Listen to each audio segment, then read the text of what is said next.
Hola, buenas tardes a todos. Bueno, vamos a comenzar el tema del día de hoy, que corresponde al estado de choque. Estado de choque pues tiene múltiples definiciones, realmente no nos hemos puesto de acuerdo, no se han puesto de acuerdo cuál es la definición más completa o más exacta o más real del estado de choque. Por ende, para cada médico el estado de choque suele ser algo diferente, ¿no? Si le pregunto a alguien qué estado de choque, a lo mejor me dirán, no, pues es un estado donde el paciente tiene hipotensión, está taquicárdico, está diaforético, ¿no? Alguien me dirá, no, pues es cuando el lactato se eleva.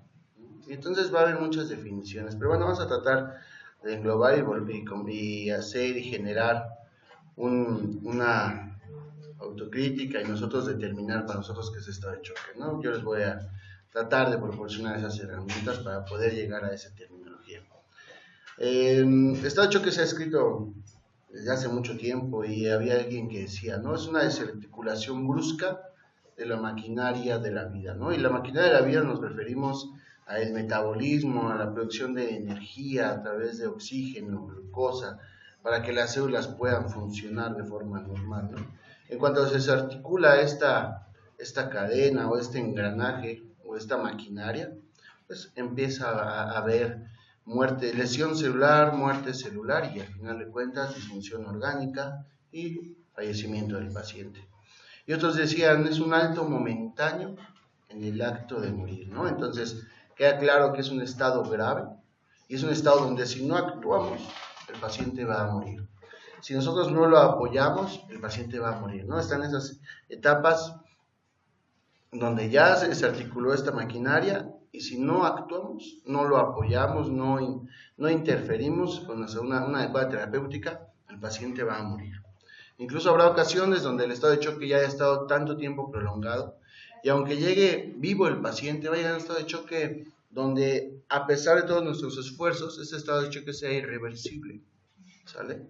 Entonces, por eso, otra palabra clave será entonces, es una desarticulación, pero si no actuamos rápido, inmediato, no lo sospechamos de manera inmediata y dejamos que se perpetúe, el paciente va a fallecer, aunque ya cuando nos demos cuenta y queramos generar todo para que el paciente sobreviva, pues va a ser imposible porque ya ha llegado a una etapa de irreversibilidad o de lesión o de necrosis celular, ¿no? Entonces sí es importante recordar un estado grave, donde el paciente puede morir y donde necesita de una atención inmediata y adecuada, ¿no? El primer caso es un paciente de 27 años de edad, no tiene antecedentes de importancia, inicia una ala previa a su ingreso al ser herido por terceras personas, sufre una herida por proyectil de arma de fuego. Cuando ingresa a urgencias llega con una tensión arterial de 130/80, frecuencia cardíaca de 120, respiratoria de 27, temperatura de 37 grados, saturada al 98%. El paciente está ansioso, está agitado, pero coopera y obedece las indicaciones. Está diaforético, está pálido y está eutérmico. Neurológicamente se encuentra íntegro y en el abdomen encontramos una herida oval localizada en el flanco derecho, la cual presenta una hemorragia escasa. Tiene dolor abdominal, ¿sí? Mi primera pregunta sería, ¿este paciente está vivo o está muerto? Está vivo, ¿no? La siguiente pregunta es, ¿está grave? ¿Está inestable o está estable? Está estable. La tercera pregunta, ¿está en estado de choque o no lo está? ¿No? ¿Quién dice que no? Levante la mano. ¿No? ¿Dos? Ahí escuché un montón de no y dos. ¿Quién cree que sí está chocado? Y todos los demás se reservan su respuesta, se reservan su derecho al voto, ¿no? Porque, a ver, alguien que diga que no está chocado. ¿Por qué opinan que no está chocado? ¿Quién nos puede apoyar con esta pregunta? A ver. Pues la tensión arterial todavía está dentro de límites normales, la frecuencia cardíaca y respiratoria pues está ansioso, tiene una herida de bala, la temperatura está en 37 grados y la saturación está en 98. Podríamos suponer que su estado de ansiedad, diaforesis, palidez, eutermia y taquicardia es más por el dolor y por la ansiedad que está generando el impacto de bala. Sí. Ok. Ahora, alguien que crea que sí está chocado. A ver, doctor, permítame, doctor. La clasificación menciona que la hipotensión se presenta hasta el tercer grado. Uh-huh. Entonces, podemos iniciar con una elevación de la frecuencia cardíaca, de la respiratoria, y la presión se puede mantener normal. E incluso mencionan del libro que a partir del grado 3 del choque polémico es cuando ya se muestra hipotensión. Ok. Aparte de que ya tiene síntomas de elevación de la noradrenalina, que te crea diaforesis, la palidez de tegumentos porque hay una vasoconstricción periférica. Entonces el paciente está empezando a tener datos de una compensación. Ok, ¿tú qué opinas? A ver, no me importa, es un choque compensado. Ok, bueno. Entonces aquí agregamos unas terminologías, ¿no? Y importante, el choque no es hipotensión.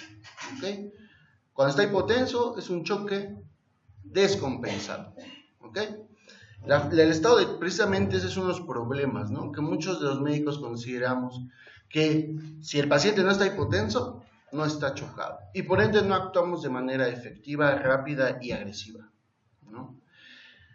Y muchas veces vamos a que esté en estado de hipotensión, que ya sea el grado 3 del estado de choque, hablando de la clasificación de los cirujanos, en el estado de choque hipovolémico hemorrágico, pues entonces sí dicen, no, entonces ahora sí hay que ponerle aminas, ahora sí hay que ponerle volumen, ahora sí hay que transfundirlo, ¿no?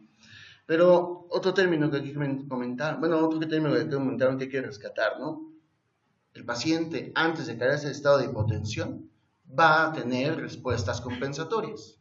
Y a eso le llamamos estado de choque compensado, ¿no? Ahorita lo vamos a explicar. Entonces, sí está chocado el paciente. ¿Está estable? Un paciente chocado nunca va a estar estable. Que sus signos vitales están dentro de parámetros normales, bueno, es otra cosa. Bueno, no dentro, más bien que su tensión arterial todavía se mantiene perfusoria, eso es otra cosa, pero ¿está estable realmente? ¿No? Tendremos que preguntarlo bien. Ahora, primera pregunta, ¿cuál de las siguientes oraciones define mejor al estado de choque? Y me refiero a define mejor porque no es una definición completa, ¿no? Pero ¿cuál de ellas creen que pudiera ser la mejor respuesta? Aquí algo importante, son juegos de palabras, ¿no? Y el ENAM tiende mucho a hacerles eso. Juegos de palabras donde una palabra modifica la respuesta total, ¿no? ¿Alguien tiene ya la respuesta?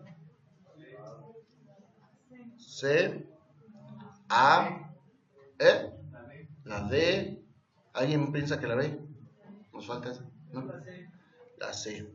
Bueno, estado de aumento de la perfusión tisular sistémica con decremento de la disponibilidad de oxígeno provocando hipoxia tisular. ¿Ahí qué está mal? El aumento, porque precisamente estado de choque es un estado de hipoperfusión tisular. Por ende, la A no puede ser. Estado de reducción de la perfusión tisular sistémica con decremento de la disponibilidad de dióxido de carbono provocando activación del sistema anaerobio. Si hay reducción de la perfusión tisular, si hay activación del sistema anaerobio, sin embargo, no se debe al decremento de la disponibilidad de dióxido de carbono, se debe al decremento de la disponibilidad de oxígeno. Estado de reducción de la perfusión tisular sistémica con decremento de la disponibilidad de oxígeno, provocando disoxia. ¿Qué es disoxia? No, hipoxia no es. Es la activación de los sistemas, es el paso del sistema aerobio al sistema anaerobio. Entonces, esa es la respuesta correcta. ¿Por qué un estado de reducción de perfusión? Sí. ¿Con decremento de disponibilidad de oxígeno? Sí. Pero, ¿hiperoxemia tisular? No, genera hipoxia tisular y no es tanto la hipoxia, sino genera este cambio del estado aerobio a anaerobio. Entonces, C, ¿no? Según su etiología, el estado de choque se clasifica en A, B, C o D. Ninguna de las anteriores, todas las anteriores son B. ¿Alguien opina algo diferente? No, ¿verdad? El estado de séptico, anafiláctico, medular, neurogénico se incluyen dentro del estado de choque distributivo. Por tanto, B es la respuesta correcta. Solamente hay 4 tipos de estado de choque. Hay quienes en algunos artículos mencionan otros, pero en la gran mayoría de las bibliografías y para fines académicos: obstructivo, distributivo, cardiogénico e hipovolémico. Independientemente de la causa que motiva el estado de choque, la hipoperfusión es debida a alteraciones en el sistema cardiovascular, ¿cierto? ¿Cuál de las siguientes afirmaciones es correcta?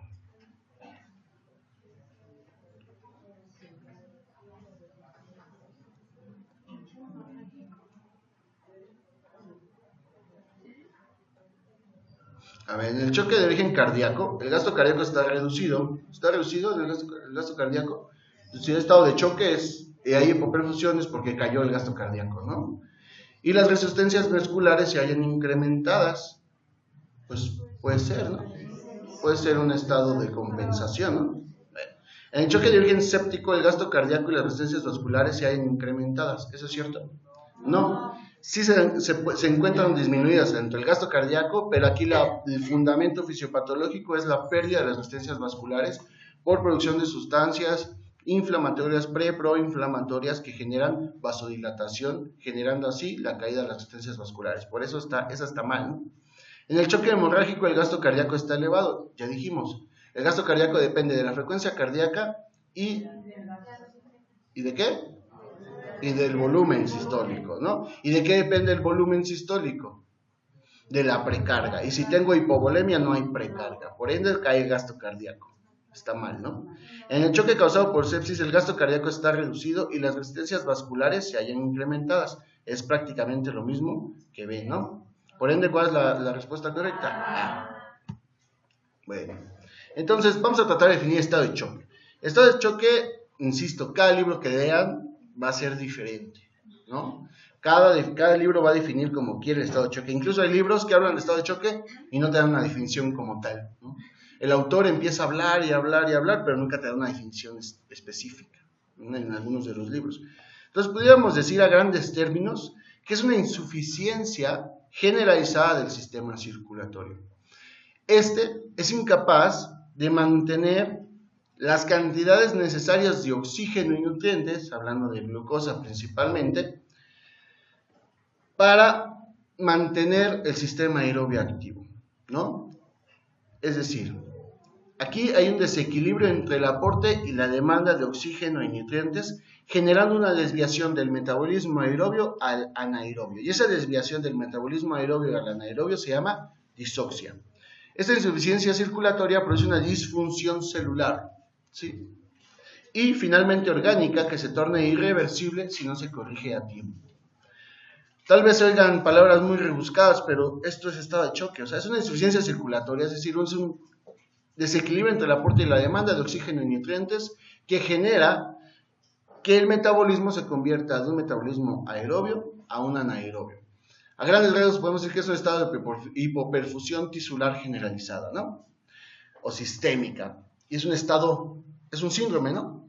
Es un estado agudo, ¿no? Es un estado grave. Entonces podemos agregar, es un síndrome agudo, grave, que compromete la vida si no se actúa de manera inmediata, donde el sistema circulatorio es incapaz de mantener el aporte adecuado de oxígeno y nutrientes.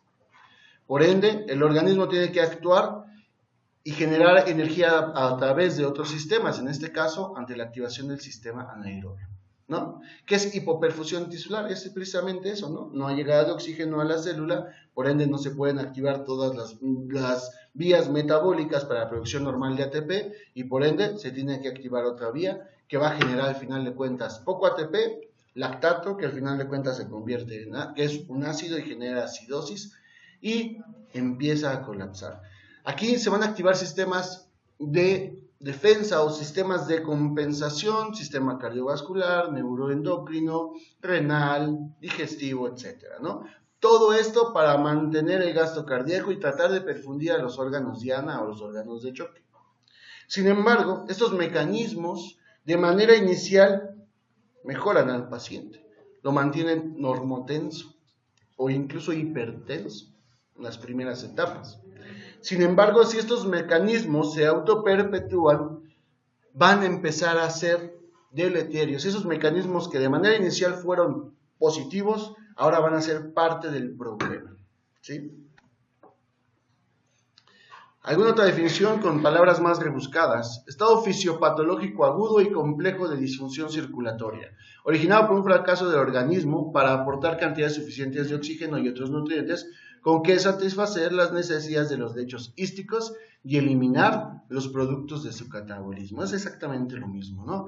Palabras más, palabras menos, un estado de hipoperfusión tisular generalizada, pero cuando hablamos de eso tenemos que entender qué es agudo, qué es grave y qué es la hipoperfusión realmente.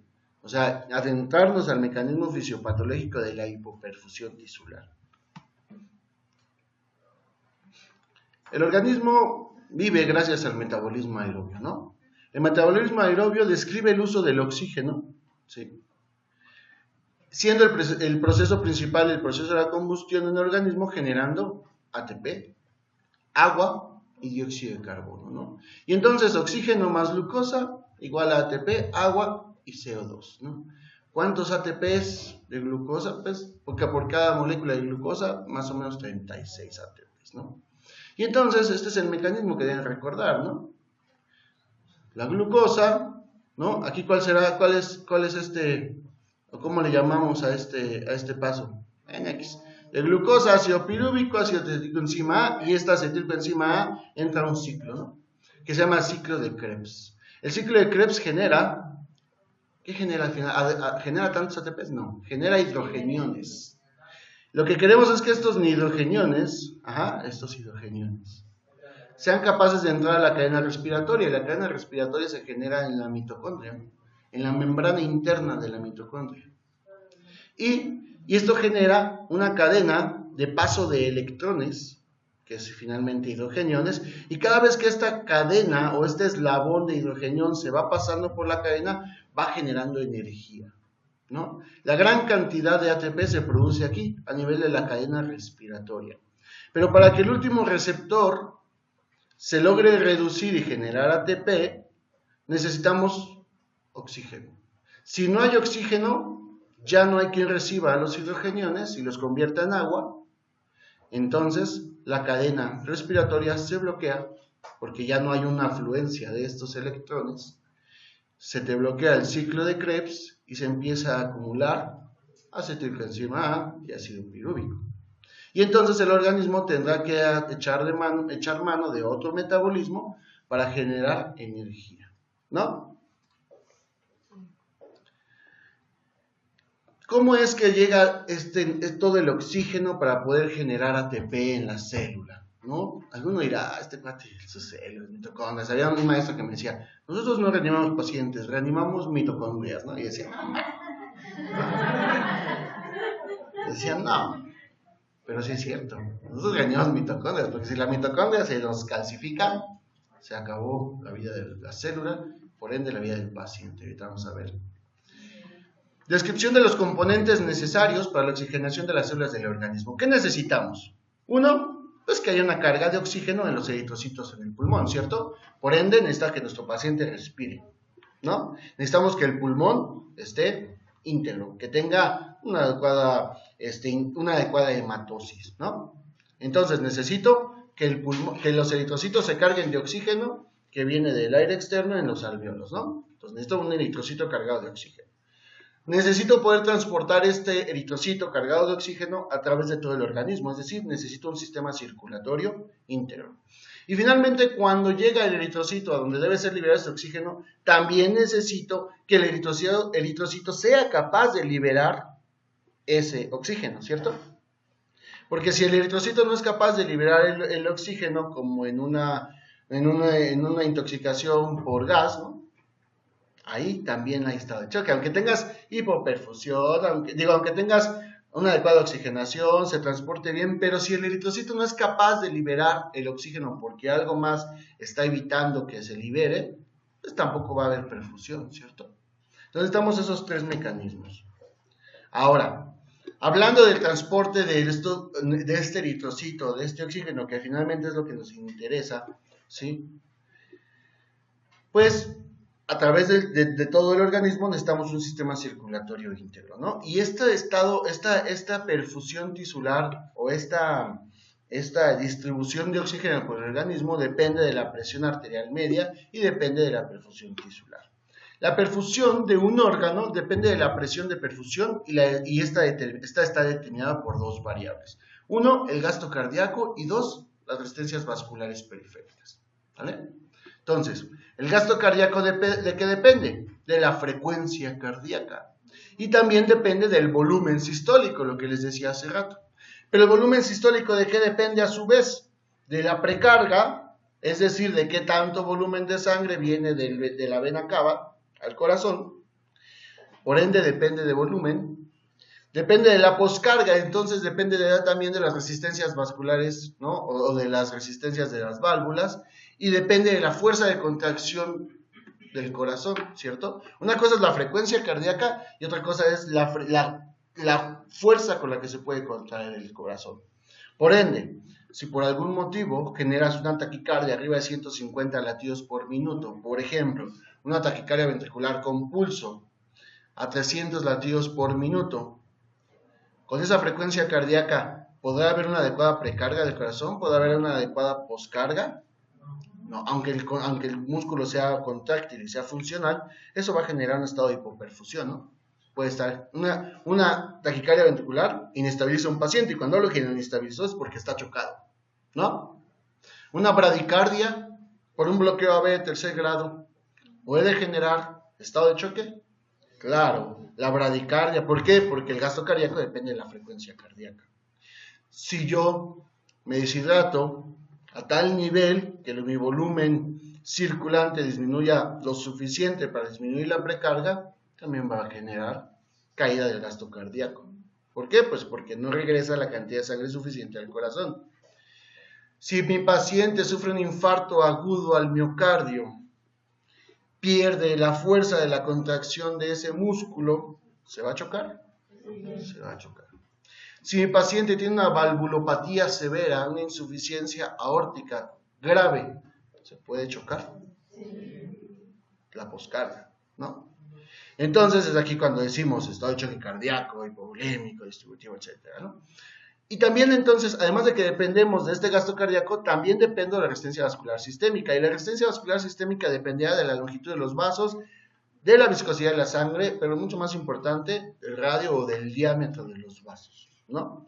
Entonces necesito que mi pulmón se cargue de oxígeno, que el eritrocito sea capaz de obtener ese oxígeno, que el eritrocito sea capaz de distribuirse a todo el organismo, a todos los lechos hísticos de todos los órganos, y para que esto suceda necesito un adecuado gasto cardíaco, es decir, una adecuada frecuencia cardíaca, una adecuada precarga, una adecuada fuerza de contractilidad y una adecuada resistencia. Además necesito que la tubería tenga un buen tono, una buena longitud, y además necesito que la viscosidad de la sangre esté correcta. Y ya que tengo todo esto, también necesito que el oxígeno pueda ser liberado en ese órgano, ¿cierto? Si algo de esto disfunciona, el paciente va a caer en estado de choque. Esta es la maquinaria que quiero decirles, ¿no? Y entonces, la perfusión tisular, ¿de qué dependerá?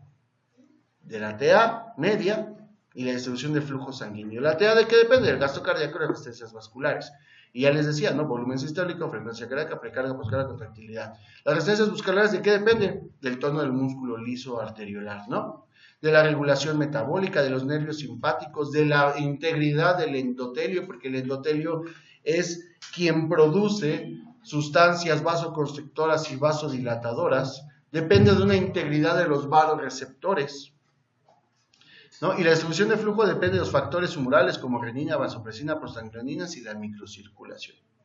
Por ende, si por algún motivo mi paciente tiene un infarto agudo del miocardio, va a haber disminución del gasto cardíaco y va a haber hipoperfusión tisular. Si mi paciente tiene taquicardia o bradicardia, va a generar hipoperfusión tisular, y a estos dos, o si tiene una valvulopatía también, ¿no? Y entonces a esto le vamos a llamar choque cardiogénico. Si mi paciente tiene una disminución de la precarga, le vamos a llamar choque hipovolémico. Si el problema son las resistencias vasculares, ya sea por un estado de choque séptico, por ejemplo por la regulación metabólica, por liberación de sustancias inflamatorias, proinflamatorias, va a haber disminución del tono vascular y va a haber hipoperfusión tisular. Eso le llamamos choque distributivo y choque séptico, ¿no? O anafiláctico, ¿no? Si mi paciente tiene una lesión medular, ¿no? No hay activación de los nervios simpáticos y no hay activación de los vasoreceptores, entonces tengo un choque distributivo del tipo neurogénico o medular. ¿Sí, no? Sí. Y si el endotelio, por ende, también falla, también va a generar esto, ¿no? Y el endotelio, pues también falla cuando hay un estado de choque séptico. ¿Sale? Y obstructivo, ¿cuál será el obstructivo? ¿Qué es el que nos falta? Pues es cuando el corazón no puede obtener una fuerza, una adecuada contractilidad miocárdica, pero no es dependiente del músculo, sino que hay algo afuera del músculo o fuera del corazón que evita que este corazón se contraiga de forma adecuada. Por ejemplo, un neumotórax a tensión. Por ejemplo, un taponamiento cardíaco. Por ejemplo, una tromboembolia pulmonar masiva, ¿no? Al final de cuentas necesitamos glucosa, oxígeno, presión de perfusión para que haya una adecuada perfusión de célula. Y dijimos que la presión de perfusión depende de la presión arterial, ¿no? Básicamente. Y la presión arterial media entonces aquí es indispensable para mantener una adecuada perfusión celular. Y nosotros decimos que con una tensión arterial media por arriba de 65 va a ser suficiente para que todos los lechos ísticos, todos los órganos reciban una perfusión adecuada. Cuando la presión arterial media está por debajo de 65, significa que estos lechos ísticos están sufriendo de falta de oxígeno, ¿sí? Por lo tanto, hipotensión ya no va a ser 90-60, ¿verdad? Porque 90-60 dependerá de la complexión del paciente, de si es mujer, si es joven, ¿no? Dicen, lo digan las enfermeras, doctor, que es 90-50. Y la doña, ¿tiene alguna molestia? ¿Está bien hipotensa? Señora, ¿está bien? Sí, me siento a todo dar. ¿Es hipotensión arterial eso? No, así lo usa, ¿no? Así lo usa. ¿Sí? El paciente hepatópata, ascitis, atención, edema por todos lados. Y el paciente viene así, con su panzota así a que le saquemos el agua. Doctor, pero tiene 80-50. ¿Está bien? Sí, tranquilos, vengo a que me saques el agua. Y el cacho, pásenlo a choque, no le pine frita. ¿No? Hay que entender que entonces hipoperfusión tisular para nosotros va a ser, hipotensión va a ser una TAM abajo de 65, pero además esta TAM abajo de 65 tiene que estar generando hipoperfusión tisular, ¿no? Y entonces, pues lo mismo, ¿no? Necesitamos que se cargue de oxígeno, que se circule y que se libere. Por ende, necesitamos que haya glucosa, que entre esta glucosa, ¿no? Se convierte en piruvato, acetilcoenzima A, ciclo de Krebs, se convierte aquí, se libera dióxido de carbono, agua, pero lo más importante es que queremos 6 hidrogeniones, ¿no? Sí se genera un poco de energía en el ciclo de Krebs, pero la mayor cantidad de energía se va a generar en la cadena respiratoria. En esta cadena respiratoria va a haber liberación de energía cada vez que uno de estos aceptores o receptores de hidrogeniones capten ese hidrogenión. Aquí dicen que genera energía cada vez que se une aquí con los hidrogeniones, ¿sale? Y este hidrogenión debe ser relevado como una estafeta por cada uno de los receptores, cuyo receptor final es el oxígeno. Si este oxígeno recibe el hidrogenión, se convierte en agua. Pero si no tengo oxígeno, ¿sí?, se bloquea la cadena respiratoria, se bloquea el citocromo, el enzima Q, empieza a haber generación de radicales libres, se bloquea el FAT, se bloquea el NAD, y si se bloquea el NAD ya no hay forma de entrar estos hidrogeniones hacia la cadena respiratoria, por tanto se bloquea el ciclo de Krebs, la acetilcoenzima A ya no puede entrar al ciclo de Krebs, se nos empieza a acumular piruvato, y entonces el piruvato empieza a generar un estado anaerobio, un metabolismo anaerobio, produciendo lactato. El lactato en este paso sí va a haber producción de energía, ¿no? Los piruvatos más nada, más hidrogeniones va a producir lactato, un poco de energía, ¿sale? Pero este sistema o este mecanismo anaerobio es deleterio, no es bueno, no hemos evolucionado lo suficiente para que este mecanismo alterno sea adecuado, ¿no? Es una fuente alternativa de energía y es lo único que tenemos, no hay otra fuente alternativa de energía. Producida sin uso de oxígeno, ¿no? Sistema de energía de reserva del cuerpo. Utiliza grasa almacenada como fuente de energía. ¿Por qué va a utilizar esta? Pues obviamente, pues gluconeogénesis, ¿no? Va a haber proteólisis, lipólisis, todos esos mecanismos, ¿no? Para generar glucosa, generar piruvato y este piruvato entre al mecanismo anaerobio. El problema es que genera y produce una excesiva cantidad de ácido. El ácido, el lactato, su estructura bioquímica está llena de hidrogeniones. Y el hidrogenión es lo que te genera qué solución es ácida o qué solución es básica, ¿no? Dependiendo de la concentración de los hidrogeniones en una solución, pues podemos decir si es ácido o es básico. Y entonces va a empezar a producir acidosis. Primero una acidosis celular y después una acidosis metabólica, una acidosis sistémica. Es mucho menos efectivo. La energía se reduce unas 15 veces. Por ende, este metabolismo, en vez de generar 36 ATPs, va a generar 2 ATPs. A expensas de una alta producción de ácido. Y este ácido va a empezar a lesionar, o esta falta de ATPs, más la acidosis que se está generando, va a empezar a generar que la mitocondria se altere. El organelo, la primera estructura que se altera en estado de choque es la mitocondria, ¿no? Y por ahí dice un libro, el Russell, ¿no? Que la mitocondria es el canario de la mina, ¿no? Decían que antes los mineros metían un canario y ya cuando veían que se moría era porque ya no había suficiente oxígeno. Entonces decían, ya hasta aquí no podemos llegar, ¿no?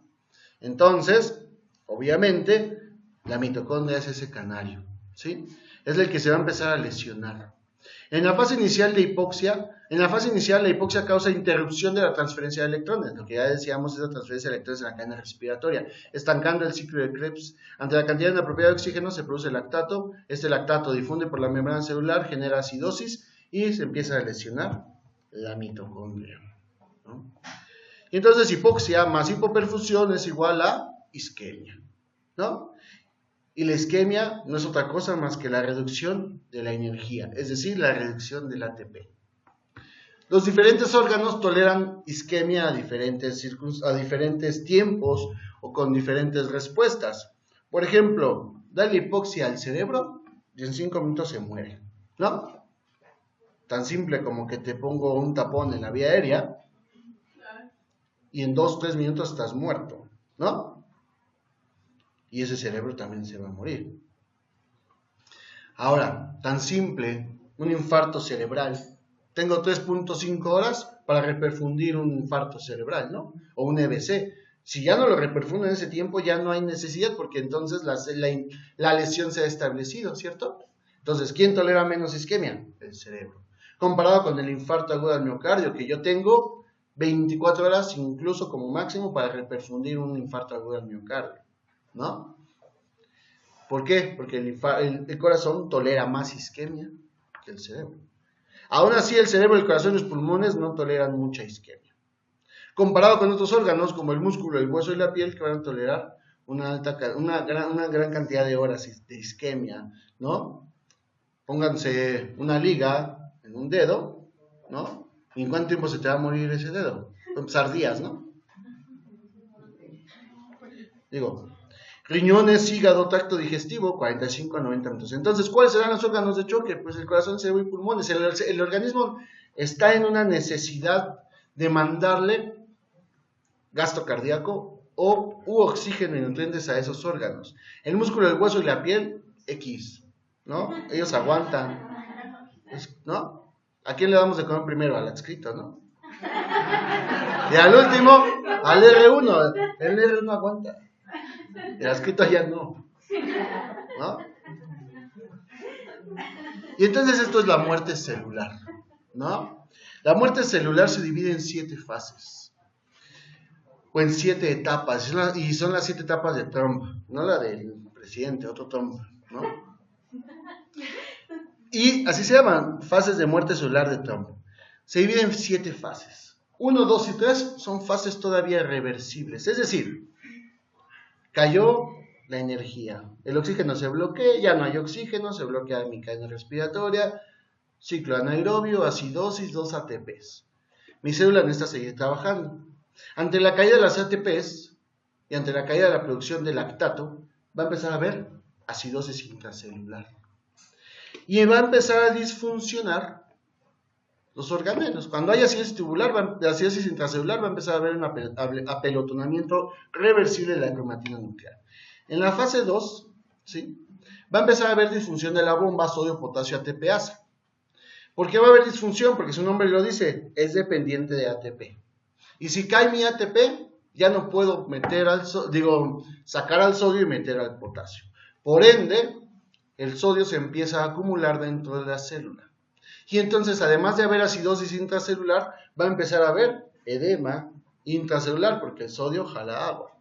Van a disfuncionar otras bombas dependientes de ATP, por ejemplo, bombas de hidrogeniones, bombas de calcio. Y se va a empezar a acumular calcio e hidrogenión en la célula. Y entonces tengo una célula con edema, con mucho sodio, con muchos hidrogeniones, por ende, acidótica. ¿Sí? Y empieza este cúmulo de sodio empieza a generar edema mitocondrial, ¿no? Y entonces el canario se va a empezar a lesionar. En la fase 3 se acentúa más el edema mitocondrial, se empieza a dilatar el retículo endoplásmico, las crestas mitocondriales, empieza a haber pérdida de potasio, inhibición de síntesis de proteínas y se empieza a inhibir la función mitocondrial. Y si se inhibe la función mitocondrial y yo le doy oxígeno, ¿cómo se va a hacer la cadena respiratoria si se genera ahí, ¿no? Entonces, si pierdo la mitocondria, pierdo la cadena respiratoria, ¿no? Estas fases 1, 2 y 3 son reversibles. Si se perpetúa el estado de choque, bueno, si yo actúo en cualquiera de estas fases, logro reperfundir al organismo, vuelven a funcionar las bombas sodio-potasio ATPasa de hidrogeniones, ya no hay tanta acidez y la mitocondria empieza a respirar otra vez. Pero si se perpetúa el estado de choque y llega a la fase 4, que es la fase que llamamos transición a través de la capa del no retorno, empieza a haber un ingreso masivo de calcio. El ingreso masivo de calcio genera un complejo calcio con calmodulina, que ahorita vamos a ver qué produce, y entonces las fases que siguen son unas fases en cadena, ya no se va a poder detener.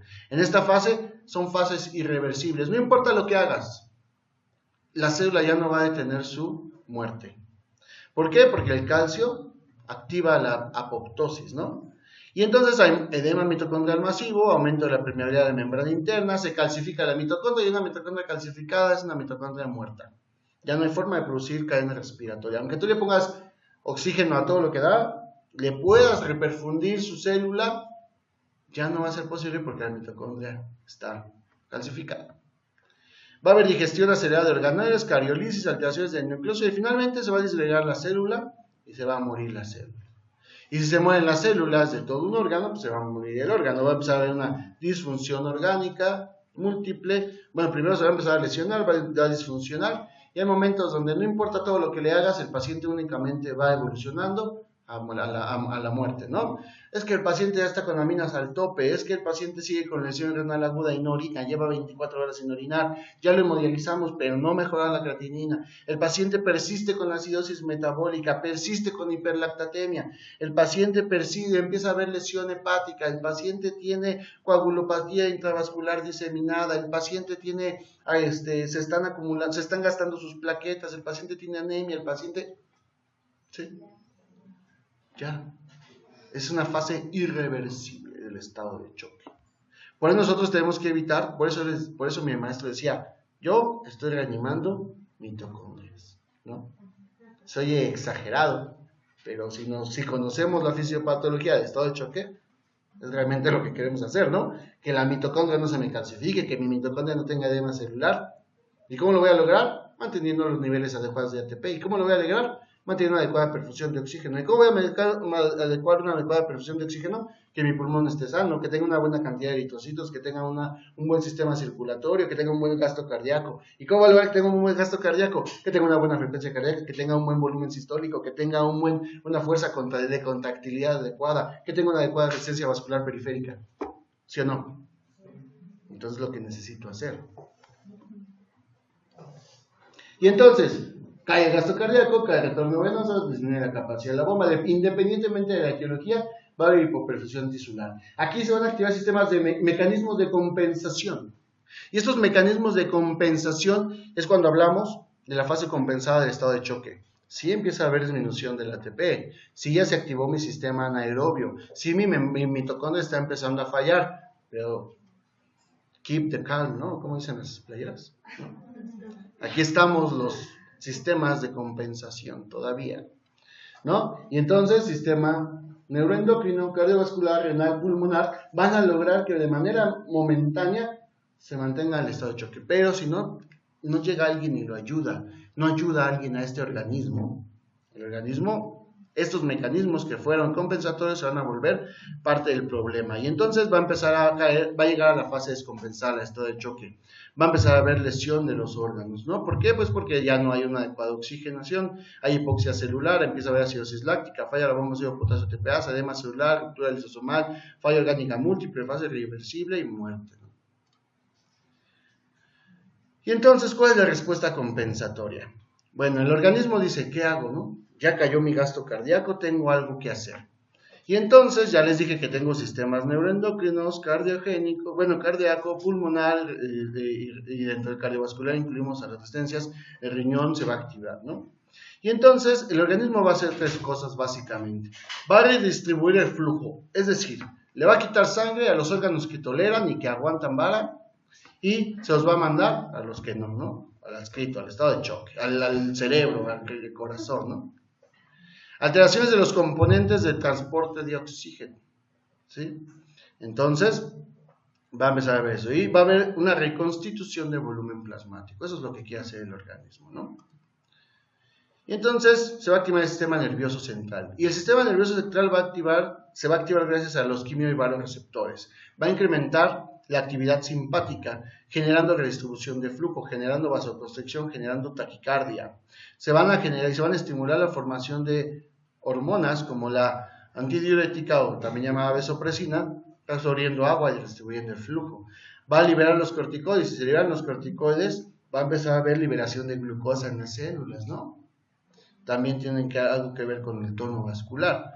A nivel cardiovascular se incrementa el inotropismo, es decir, la fuerza contráctil y la velocidad. Es decir, empieza a haber taquicardia y mayor aumento de la contractilidad. Pero también, como le cae más sangre o más volumen al corazón, al ventrículo izquierdo, hay un mecanismo que se llama mecanismo de Frank-Starling, que dice, a mayor distensibilidad, es decir, a mayor volumen, mayor distensibilidad y mayor fuerza de contracción. Entonces necesito mucho más volumen para que mi corazón también genere más fuerza. Incremento el crono y el inotropismo. Incremento las resistencias vasculares periféricas. ¿Para qué? Pues para que haya una mayor distribución y un mejor retorno. Disminuyo mi capacitancia venosa para que regrese más rápido la sangre al corazón. Recluto capilares. Disminuyo las demandas de oxígeno al miocardio. ¿Por qué? Pues está sufriendo, necesito que trabaje. Es como decirle al interno, oye, vas a trabajar 3 guardias seguidas, pero solamente te voy a dar agua cada 8 horas, ¿no? O sea, trabájale mucho, pero no te voy a dar energía. Te voy a dar una barra energética cada 24 horas, ¿no? Agua para que no colapses, ¿no? Digo, pero si yo le hago eso al interno, al segundo día, él ya no va a ser un beneficio para mí, ¿verdad? Va a ser un problema. No, es que el doctor se quedó durmiendo ambuceando al paciente. Entonces, ese es el problema, ¿no? Mi organismo empieza a acelerar al corazón, pero le quita oxígeno. Y entonces, imagínate que yo le estoy demandando, contráete más fuerte, contráete más rápido, pero te voy a mandar menos oxígeno, ¿eh? Y entonces, en algún momento, va a haber depresión miocárdica. Y si hay depresión miocárdica, empieza a haber compromiso del riesgo coronario. Y si hay riesgo coronario, se puede agregar un infarto agudo al miocardio. Puede empezar a haber arritmias cardíacas. Puede empezar a haber una falla cardíaca aguda y edema pulmonar agudo. Y entonces, si hay arritmias y el gasto cardíaco depende de la frecuencia cardíaca, pues empeora el estado de choque. Si mi paciente tiene una falla cardíaca aguda y tiene un edema pulmonar agudo, ¿qué le va a pasar a mi pulmón? Se va a llenar de agua, ya no va a haber una adecuada hematosis, ¿no? ¿Sí, no? Si se me infarta el corazón, va a perder fuerza de contractilidad y el gasto cardíaco va a caer y va a empeorar la situación. Mecanismos pulmonares, va a haber taquipnea. ¿Por qué quiero taquipnea? Para meter más oxígeno y eliminar más dióxido de carbono, porque como vieron, en el ciclo metabólico hay producción de dióxido de carbono, ¿no? Y aparte, cuando yo elimino dióxido de carbono, permite una compensación de una acidosis metabólica, ¿no? Que ya se generó gracias a la hiperlactatemia. Y entonces, Yo quiero eliminar dióxido de carbono para mantener un equilibrio ácido-base, pero también quiero meter más oxígeno. Por ende, aumento mi frecuencia respiratoria, aumento mi volumen minuto y genero hipocapnia. Pero, si se perpetúa, ¿qué le va a pasar a mis músculos respiratorios?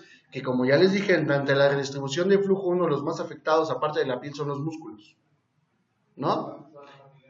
Se va a fatigar, va a haber fatiga muscular. Y si se me fatigan los músculos respiratorios, ¿qué va a empezar a haber? Acidosis respiratoria, hipercapnia, mayor hipoxia, ¿no? Y entonces se fatigan los músculos, hipoxia, hipercapnia, más acidosis, empieza a haber daño de la colágena, elastina, fibronectina, empieza a haber lesión pulmonar y entonces se va a instalar un SIRA, un síndrome de dificultad respiratoria aguda. Y entonces un SIRA ya instaurado se va a instalar de además caída o cascada de disfunción orgánica. Va a haber escape de líquidos a capilares y pérdida de elasticidad pulmonar, va a haber microembolias, por ende, mayor problema. A nivel renal va a haber vasoconstricción de la arteriola deferente. Esto va a activar el sistema renina-angiotensina-aldosterona, ¿no? Pero a su vez está disminuyendo la perfusión de la corteza renal. Y también va a empezar a producir eritropoyetina, ¿sí?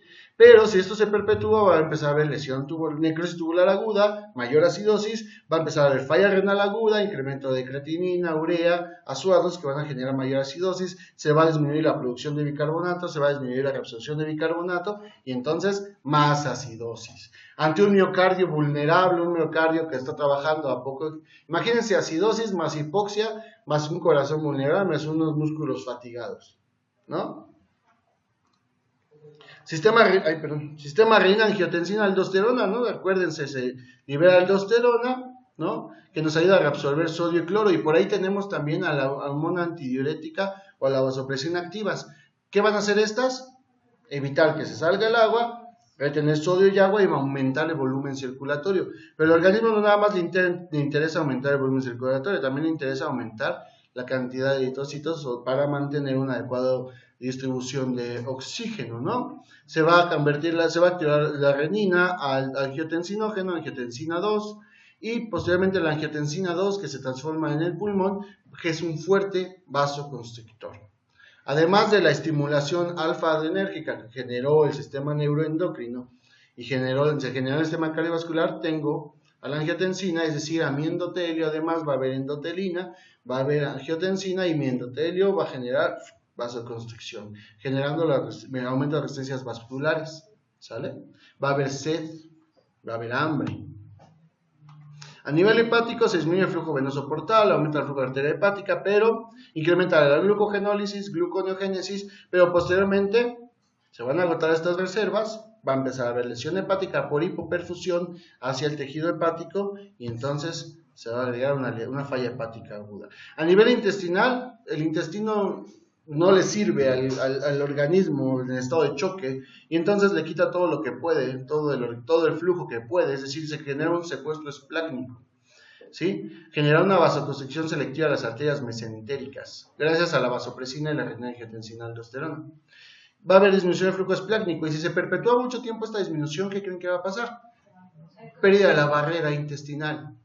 Y entonces, ahora va a haber translocación bacteriana y después va a haber sepsis. Y eso es cuando dicen, es que mi paciente tuvo un PAF, yo lo reanimé bien. Si lo reanimaste de forma tardía, después del evento quirúrgico, todo lo que le has hecho, el paciente va a evolucionar a una sepsis. ¿Por qué? Por translocación bacteriana, ¿no? Sistema inflamatorio, bueno, aquí nos podemos tardar 1000 horas, ¿no? Pero al final de cuentas, pues se activan sistemas inflamatorias, proinflamatorias y al final de cuentas, por ejemplo, va a empezar a liberar, ya de forma tardía se va a empezar a liberar óxido nítrico y el óxido nítrico es un vasodilatador, ¿no? Va a haber vasodilatación patológica, ¿sí? Va a empezar a haber producción de radicales libres, etcétera, ¿no? Va a haber microisquemia por taponamiento de capilares, general de presión contráctil, etcétera. Al sistema hematopoyético, pues va a haber consumo de plaquetas, consumo intravascular de factores de coagulación, trombopenia, reducción de fibrinógeno, prolongación de los tiempos de coagulación. Y si además de todo eso nosotros le agregamos nuestra fabulosa idea de meterle muchos cristaloides, vamos a generar una coagulopatía dilucional. Y las soluciones cristaloides también generan respuestas inflamatorias, ¿no? Y entonces, si yo le pongo pura agua y no le paso sangre y no le paso plaquetas y no le paso plasma y no le paso crioprecipitados y le estoy pasando agua, voy a generar una coagulopatía dilucional que de por sí ya se está generando por estado de choque. Y ahora yo le agrego mi gran idea de ponerle 5 litros de solución, pues obviamente voy a empeorar el problema. Y si mi paciente ya tiene una hemorragia, pues nunca voy a lograr que se detenga esa hemorragia. Los pacientes con hemorragia masiva pueden presentar hipovolemia severa, en la cual el volumen de sangre disminuye, pero no hay cambios en la concentración de hemoglobina. ¿Qué quiero decirles con esto? Que la concentración de hemoglobina nunca va a ser una determinante si se hemotransfunde o no un paciente en un estado de choque en su fase más aguda, ¿ok? Caso clínico 2. Masculino 52 años de edad con antecedente de etilismo crónico, desde los 20 años de edad, con última ingesta de alcohol el día de ayer. El día de hoy presenta esas casi no llegan a ver, bueno. El día de hoy presenta hematemesis en múltiples ocasiones, evolucionando con palidez de tegumentos, diaforesis, somnolencia, por lo que acude a la unidad de urgencias. A su ingreso encuentra una TA de 70-40, 115 de frecuencia cardíaca, 24 respiratoria, 36 grados centígrados. Glucometría capilar 80, diaforético, con datos de hipertensión portal, presentando hematemesis en 3 ocasiones con volumen sanguíneo aproximado de 400 cc por cada hematemesis. ¿Con qué tipo de choque está cursando el paciente?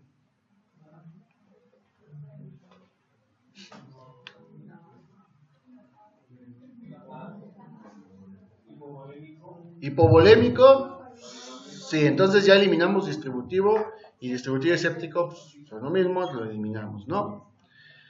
Hemorrágico compensado, sí está perdiendo sangre, pero el paciente ya está hipotenso, significa que esos mecanismos de compensación ya no son suficientes para mantener el gasto cardíaco y entonces está en una fase descompensada. Hipovolémico, sí, oligoémico por pérdida de sangre, claro, ¿no? Descompensado, claro, entonces es A. ¿En qué clase funcional del estado de choque se encuentra su paciente? 3, ¿por qué 3 y no 4? Por la frecuencia cardíaca, ¿no? Porque dice que la frecuencia cardíaca arriba de 130, ¿no? La 4. Bueno, esta clasificación sí se la tienen que aprender, pero les quiero dejar en claro que dependerá mucho de cada paciente, ¿no? Porque si es una embarazada, la respuesta no va a ser igual. Si es un niño, la respuesta no va a ser igual. Si es un anciano, la respuesta no va a ser igual. Si es un hepatópata, la respuesta no va a ser igual, ¿no? Si es un obeso, la respuesta no va a ser igual. Esta clasificación se diseñó para el choque traumático hemorrágico en un paciente joven sano de 70 kilos. ¿Sí? No nos sirve, realmente no la usamos nosotros en urgencias, ¿no? Normalmente yo no la uso porque dependerá del mecanismo del paciente, porque mi paciente puede ser un paciente muy joven y haber perdido 2000 de sangre y todavía no estar hipotenso, ¿no? Y entonces la clasificación dice que hasta el grado 3 hasta el grado 4 es cuando tienes que transfundir, ¿no? Y si es cierto, ya perdió 2000 de sangre, todavía no está hipotenso, no lo transfundo. Hay hipoperfusión, ¿no? Y si hay hipoperfusión y no tengo quien transporte el oxígeno, pues ya valió, ¿no? Entonces, la otra situación, dicen los cirujanos, 3:1, 3 litros de cristaloides por cada litro perdido de sangre. Si mi paciente perdió 2 litros, yo le voy a pasar 6 litros de solución Harman o Gesalina para generar una coagulopatía dilucional. Para si ya está sangrando, hacer que ya sangre más, porque ya no se puede coagular la sangre. ¿No, verdad? Entonces, sus reservas con esta clasificación, ¿eh? ¿Cuáles son las maniobras a considerar en el manejo de este paciente? A. Coloco 2 accesos venosos gruesos e inicio soluciones cristaloides 1000 en cada vía para 15 a 20 minutos y le pongo oxígeno. B. Coloco acceso venoso central de inmediato e inicio aminas vasopresoras. Solicitar plasma fresco congelado y concentrados eritrocitales, mantener una tensión arterial sistólica mayor a 110. C. Colocar 2 accesos venosos gruesos e indicar soluciones cristaloides en bolos de 200 a 500, dosis respuesta. Considerar hemotransfusión inmediata y mantener TAM arriba de 65. D. Colocar 2 accesos venosos periféricos de grueso calibre, soluciones cristaloides 3:1, considerar colores para mantener TAM mayor a 80. C. A ver, A. Colocar 2 accesos venosos de grueso calibre, sí, ¿no? Sí. Manejo del choque hipovolémico en C, pongo 2 accesos. Iniciar soluciones cristaloides 1000 en cada vía, o sea, le voy a poner 2000 para 20 minutos. ¿Será buena esa idea? No. ¿Por qué no es buena esa idea? Uno, fíjense, es un paciente hepatópata, ¿verdad? ¿Cómo estarán sus plaquetas?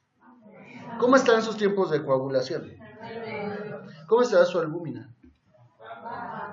¿Ustedes creen que es buena idea pasar altos volúmenes de cristaloides en un paciente hepatópata?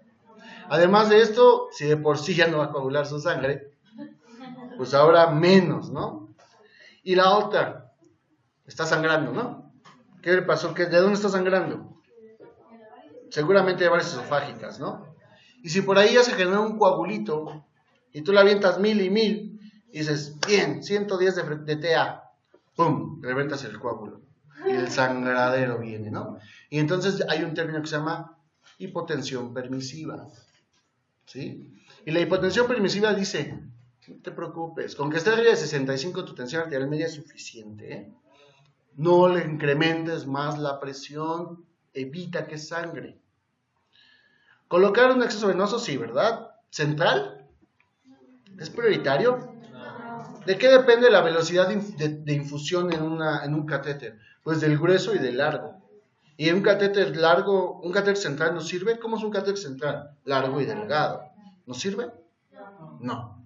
¿No? Por eso siempre he dicho, mejor grueso y corto que largo y flaco, ¿no?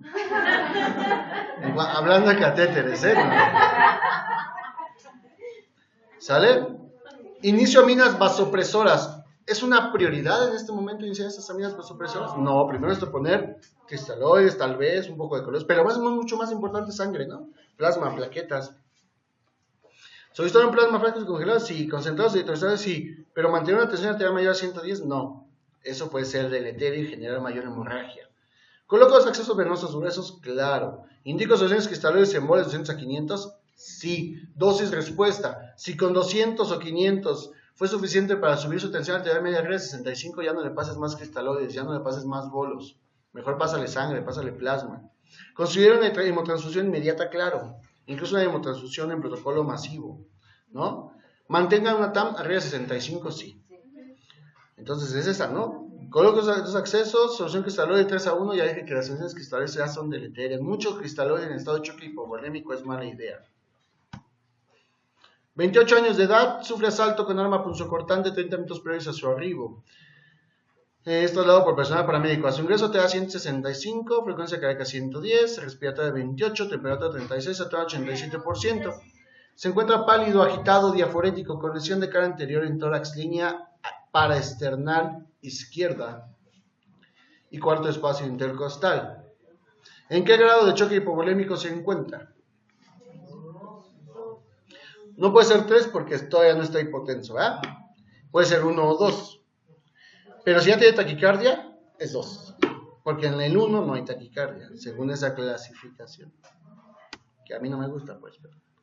El paciente evoluciona rápidamente con mayor agitación. Taquicardia 130, hipotensión arterial, plétora yugular. ¿Cuál es la etiología más probable de esta situación?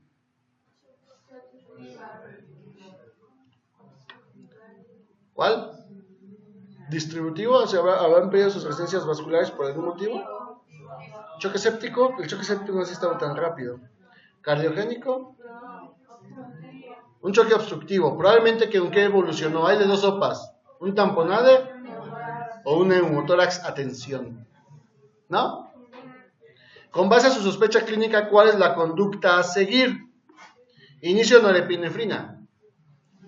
Pericardiocentesis, colocación de semen de pleural izquierdo y transfusión de sangre completa. Descompresión con punción de segundo espacio intercostal, línea media clavicular izquierda. Puede ser B o D, ¿no? Sin embargo, ¿no? Sin embargo, aquí vamos a considerar que es un neumotórax a tensión, ¿no? Ahí debería haberles puesto una cosa, ausencia de ruidos respiratorios, ¿no? Y les debía haber puesto otra cosa, que los ruidos cardíacos son audibles. Porque como ustedes pueden ver, esta pregunta está incompleta, porque yo te estoy dando datos de que puede ser un choque, te estoy dando datos de que es un choque obstructivo, pero si tú sabes que es un choque obstructivo traumático, puede ser las dos. Y entonces ahí es dos. Si yo te hubiera dicho ruidos cardíacos audibles, inmediatamente eliminas al tamponade y entonces la respuesta correcta sería descompresión. Si te digo Ruidos cardíacos ausentes, pericardiocentesis, ¿no? ¿Sale? Paciente enfermo de 48 años de edad con antecedente de diabetes mellitus, mal apego a tratamiento, obesidad mórbida, alcohólico facultativo por odinofagia, rinorrea verdosa y tos con expectoraciones verdosas. El médico decide administrarse flexión intramuscular y continuar tratamiento ambulatorio. Aproximadamente 30 minutos posteriores, la paciente presenta ataque de estado general, por lo que acude a urgencias, refiriendo cefalea, calor generalizado, palpitaciones y disnea. La respiración física se nota agitada, rubicunda, 37 grados centígrados, 140 frecuencia cardíaca, frecuencia respiratoria 30, TA 90-50. ¿Con qué tipo de estado de choque está cursando la paciente? Distributivo. Es un estado de choque anafiláctico, y el anafiláctico es por disminución de las resistencias vasculares periféricas, y eso está generando choque distributivo.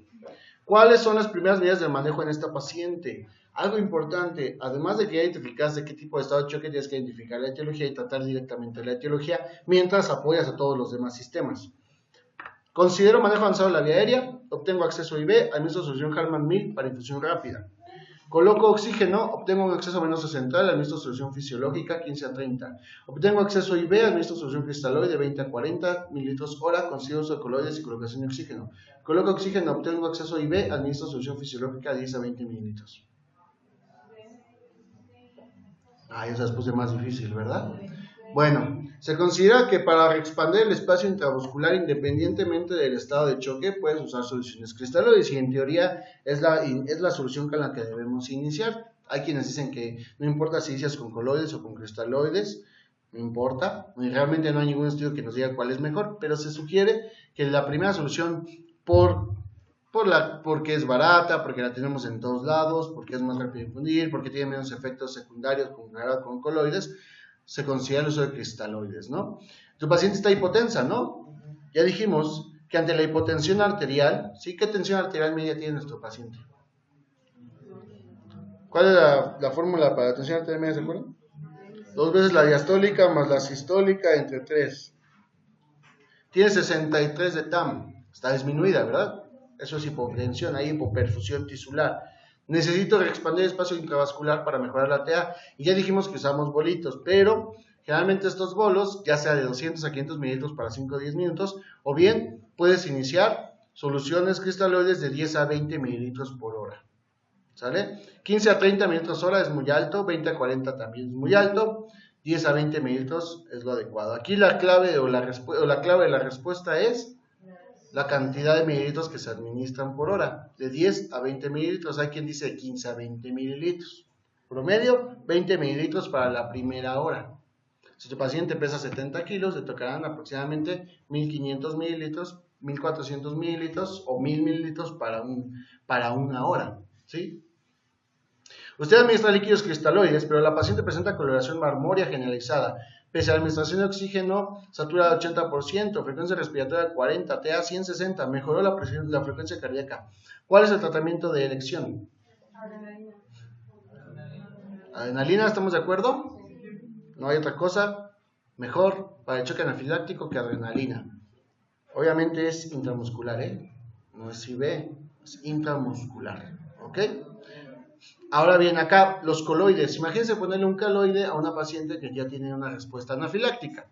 Una de las principales complicaciones de los coloides son respuestas anafilácticas. Sería mala idea administrar un coloide. Entonces, 4 tipos de estado de choque: distributivo, hipovolémico, cardiogénico y obstructivo. Etiologías de un hipovolémico: 2. Hemorragia o reyección de líquidos, ¿no? Una diarrea, vómitos, etc. Una cetoacidosis diabética, un estado hiperosmolar hiperglucémico pueden generar un estado de choque hipovolémico, ¿no? Cardiogénico, ya les dije, ¿no? Depende de la frecuencia cardíaca, por tanto las arritmias cardíacas pueden generar un estado de choque cardiogénico. Mecánico, por unas valvulopatías o bien un infarto del miocardio por disminución de la fuerza contráctil. Distributivo, choque séptico, anafiláctico, neurogénico, endocrino y el tóxico. El endocrino, por ejemplo, un mixedema, un coma mixedematoso, ¿no? Obstructivo, taponaje pericárdico, tromboembolia pulmonar, neumotórax, atención, ¿sale? ¿Cómo encontrar qué tipo de estado de choque tiene mi paciente? Pues con una adecuada exploración física, con un adecuado interrogatorio del padecimiento. ¿Cuál es el estado de choque que más se presenta a nivel mundial? El distributivo por el estado de choque séptico. ¿Sí? Eso es lo más común. En nuestro medio, valbuena, el hemorrágico. ¿Sí? Hipovolemia todos los días. ¿No? Tercero, infartos agudos al miocardio. ¿No? Distributivos no sépticos son poco comunes. Obstructivos son poco comunes. Más común, séptico. ¿No? Abuelita con neumonía hipotensa, choque séptico. O sea, ¿no? Lo más seguro. ¿No? Joven, que acaba de sufrir un accidente vial, hipotenso, con dolor abdominal, choque hipovolémico. ¿No? Falta de disnea, ¿no? Ingurgitación, choque obstructivo. Pero los más comunes son el séptico, hemorrágico y cardiogénico, ¿no? Abuelo que hace 5 minutos, hace no sé, una hora empezó con dolor torácico, posterior diaforesis, llega hipotenso, pálido diaforético, pues, cardiogénico, ¿no? A lo mejor es una bradicardia, a lo mejor es una taquiarritmia. Un paciente con palpitaciones chocado, pues es una taquiarritmia, ¿no? Entonces, hay que identificar bien los signos vitales de nuestro paciente en la adecuada exploración física. Esta es la clasificación con la que yo estoy de acuerdo. El estado de choque se debe clasificar en estado compensado, descompensado e irreversible. La fase compensada es una fase precoz, como nuestro primer paciente, donde la función vital orgánica se mantiene mediante mecanismos orgánicos intrínsecos. El primer paciente que vimos es un paciente que tiene respuestas compensatorias activas. Estaba diaforético. ¿Por qué estaba diaforético? Por la respuesta adrenérgica. Que sí tiene dolor, que está asustado, sí, pero no suele ser la presentación. Que está pálido. ¿Por qué está pálido? Por secuestro, ¿no? Hacia la piel no importa, ¿no? ¿Por qué cuando te asustas te da un vacío en el estómago? Por el secuestro esplácnico, ¿no? Ese paciente ya estaba taquicárdico, ¿no? Por más que te asustes, las frecuencias cardíacas no suelen elevarse tanto. Descompensado, la alteración circulatoria se autoperpetúa y los mecanismos que contribuyeron de manera inicial a la mejora del gasto cardíaco se progresan, se autoperpetúan y se convierten en parte del problema. Y la fase irreversible, reflejo de isquemia tisular, metabolismo anaerobio persistente, la función cardíaca llega a estar comprometida, al persistir hipotensión y acidosis, y no hay nada más que hacer por ese paciente. Un compensado podríamos decir que es un paciente chocado normotenso. Un descompensado es un paciente chocado hipotenso, y un irreversible es aquel paciente que ya no responde a ninguna maniobra terapéutica. ¿Sale? Esta, insisto, deberán aprendérsela, ¿no? Realmente las claves están en las pérdidas hemáticas, ¿no? La clave está en el pulso, ¿no? Ya arriba de la 2, mayor taquicardia, pero sin llegar arriba de 120, ¿no? Y la hipotensión, ¿no? La hipotensión se presenta a partir del grado 3, ¿sale? Apréndansela porque a lo mejor viene. Presentación clínica, ¿no? Alteraciones del estado mental, palidez, diaforesis, y dentro de las alteraciones del estado mental puede estar agitado, puede estar ansioso, puede estar agresivo, o bien puede estar sin respuesta, ¿no? ¿De qué dependen los signos clínicos? De los mecanismos de compensación, ¿no? Por ejemplo, hipersecreción adrenérgica va a generar taquicardia, palidez, sudoración fría, sensación de angustia, temblores, livideces por vasoconstricción, ¿no? Sí, eso han visto, ¿no? La piel así marmoleada. Por trastornos hemodinámicos circulatorios, hipotensión, pulso fino y rápido, colapso venoso por hipovolemia, descenso de la presión venosa central, hemodilución, cianosis, astenia, oliguria, azoemia. Secundarios a lesión celular por déficit de perfusión, hipoxemia, acidosis láctica, trastornos neurológicos que incluyen excitación, omnibulación o coma, ¿no? Cuadro clínico, ¿no? Dependerá del estado, pero al final de cuentas, si ven al paciente y recuerdan los mecanismos de compensación, pues es obvio que va a estar taquipnéico, va a estar taquicárdico, va a estar diaforético, va a estar pálido, puede tener alteraciones mentales, va a estar con hiperlactatemia, ¿no? Va a estar acidótico, puede estar hipotenso si ya está en la fase descompensada, ¿no? Puede empezar a tener arritmias, ¿sí? Va a empezar a ver acidosis metabólica, empieza a haber lesión renal aguda, etc. ¿sí? El cuadro clínico dependerá de qué tan íntegros estén los mecanismos de compensación del paciente y cuál sea su estado físico previo al estado de choque, ¿no? Porque una abuelita de 90 años, diabética, hipertensa, con un EBC hemisférico de hace 5 años, la paciente está postrada, ¿ustedes creen que les va a hacer taquicardia? ¿Ustedes creen que la paciente va a estar así pálida y diaforética? ¿Ustedes creen que la paciente va a estar agitada? Una paciente embarazada que aumentó su volumen circulante, que empieza a disminuir la presión, ¿no? Que no suele tener taquicardia, etc. ¿Será normal su respuesta ante las pérdidas de volumen, por ejemplo? No, ¿verdad? Entonces, ¿de qué depende? Pues de que también está el sistema previo al estado de choque, ¿no? Hay variantes, dependiendo si es anciano, si es epocoso, la respuesta ante el estado de choque será normal. Si es un paciente con ascitis, con restricción, imagínense un hepatópata con ascitis a tensión que está sangrando. Aumento de la presión intraabdominal, disminución del flujo renal, compresión hacia la vena cava, coagulopatías, ¿no? ¿La respuesta será igual? No, no es posible, ¿no? La misma restricción pulmonar no le va a permitir mejorar o no le va a permitir los mecanismos compensatorios, ¿no? Entonces eso considérenlo siempre, ¿no? Todo paciente va a tener una respuesta diferente. Aquí lo que tienen que tener en su cabeza es la hipoperfusión. Auxiliares diagnósticos, además de lo clínico, pues los signos vitales, ¿no? Un marcador muy importante, la uresis. Medidas hemodinámicas invasivas y no invasivas, ¿no? Digo, ya eso estamos hablando de la terapia intensiva. Marcadores, así como para el neurocirujano, la tomografía, así como para el ortopedista, la radiografía del hueso, así la gasometría para el urgenciólogo, ¿sí? Obviamente todos pasaron por el internado y obviamente todos estuvieron en contacto con un urgenciólogo. Y el urgenciólogo, gasometría cada media hora casi la quieren. O la queremos, pues, peco igual, ¿no? ¿Por qué la queremos? 1, me la das muy rápido, ¿no? 2, me dejas saber cómo está el lactato. Y si mi lactato estaba en 15 y ahora lo tengo en 10, ¿qué significa? Que estoy perfundiendo a la mitocondria. Si estaba en 10 y ahora lo tengo en 20, ¿qué significa? Que mis medidas terapéuticas están siendo ineficientes para mantener la perfusión del paciente, aunque ya esté normotenso, ¿no? Tengo acidosis, bicarbonato bajo, ¿no? Déficit de base. El déficit de base es otro marcador que nos guía dentro de la reanimación del paciente en estado de choque. El pH gástrico sí se puede medir, pero no tenemos los aditamentos para medirlo en urgencias. Y normalmente no se le ha identificado ahí un costo-beneficio. Pero lo que sí, fácil, rápido, bueno, bonito y barato, lactato y déficit de base. Es muy evidente. Lactato por arriba de 2.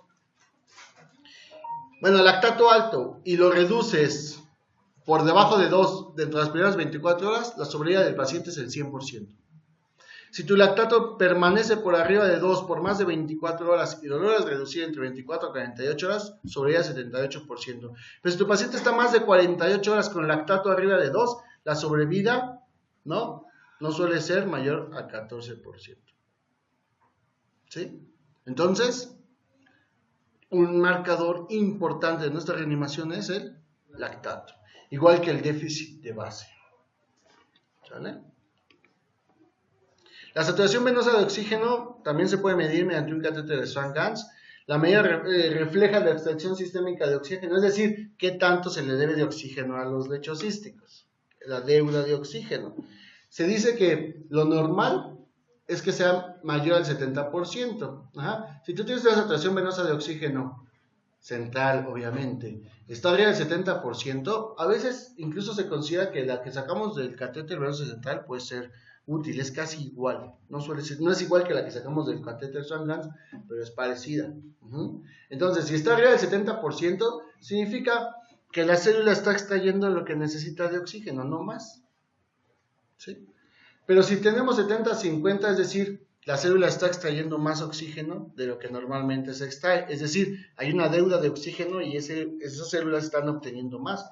Si tu saturación venosa de oxígeno está de 30 a 25%, es porque hay una gran demanda de oxígeno, hay una gran deuda de oxígeno, hay una acidosis láctica importante, y cuando ya está abajo de 25, es porque hay muerte celular. Otro marcador de hipoperfusión celular. pH gástrico, ¿se acuerdan que hay flujo esplácnico?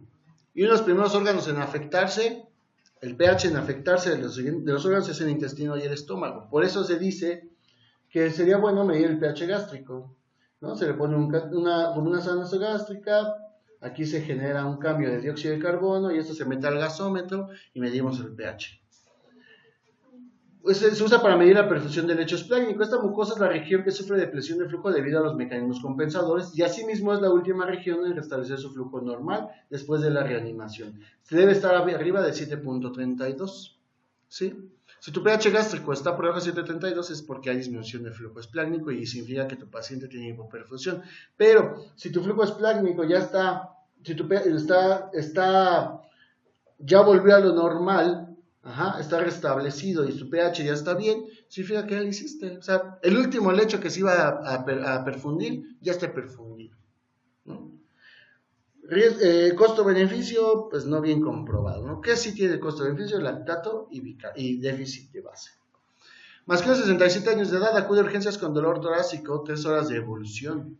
Una vez ingresado al área de choque de la exploración física inicial, lo encuentra somnoliento, pálido, sudoroso, con llenado capilar lento. Se escuchan algunos estertores crepitantes apicales. Su TA es de 65-40, 48 frecuencia cardíaca, respiratoria 22, electrocardiograma, muestra de elevación ST. ¿Qué tipo de estado de choque? Cardiogénico. Tanto por la frecuencia cardíaca como por infarto agudo al miocardio. ¿Cómo saber cuál es cuál? Pues aquí está indicado usar medicamentos para mejorar la frecuencia cardíaca y además de reperfundir al paciente. Señale el enunciado correcto con respecto a la patología de este paciente.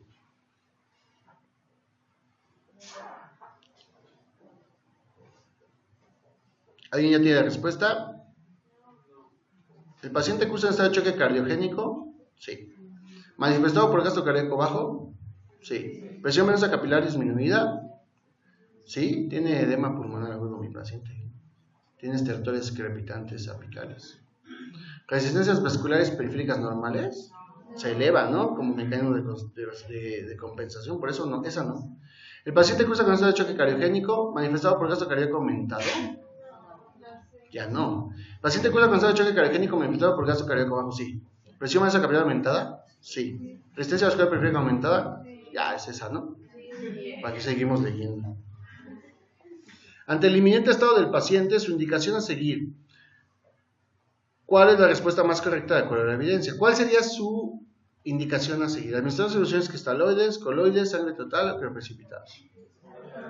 Cristaloides. Una vez tomada la decisión anterior, el paciente presente con hipotensión arterial, presencia de campos pulmonares con estertores crepitantes bilaterales en marea, es decir, hemos empeorado el edema pulmonar agudo. ¿Estaba indicado administrar los cristaloides? Sí, porque estaba hipotenso, pero también está indicado ponerle un medicamento como atropina o dopamina para mejorar esa frecuencia cardíaca, porque a lo mejor en cuanto mejores la frecuencia cardíaca, a lo mejor mejora la TA, ¿sí? Entonces, habría que tratar las dos cosas.